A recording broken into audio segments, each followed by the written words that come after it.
Vote দেওয়ার পরেও আপনার ভোট নয়ছয় হয়ে যেতে পারে। আবার ভোট দেওয়ার আগেও বিভিন্ন ধরনের সমস্যা কেউ কৃত্রিম সংকট সৃষ্টি করতে পারে।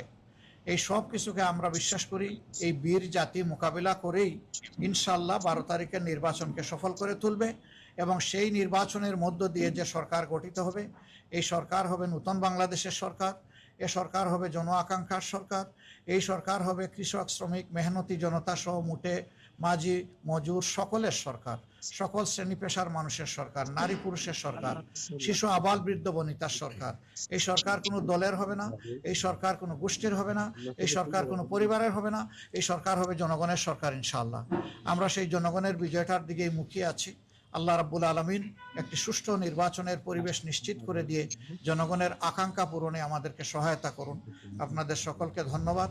এখানে আমাদের 11 দলের অন্যান্য সহকর্মীবৃন্দ আছেন, শীর্ষ নেতৃবৃন্দ আছেন, আপনারা সবাইকে দেখতে পাচ্ছেন। কেউ ইচ্ছা করলে আমার বক্তব্যের পরেও তারা সাপ্লিমেন্ট করতে পারবেন, মোস্ট ওয়েলকাম। এবং আমরা জাতিকে এই বার্তাই দিচ্ছি, একটি সুষ্ঠু নির্বাচনের জন্য সর্বাত্মক সহযোগিতায় 11 দল প্রস্তুত। একটা প্রশ্ন করা যাবে?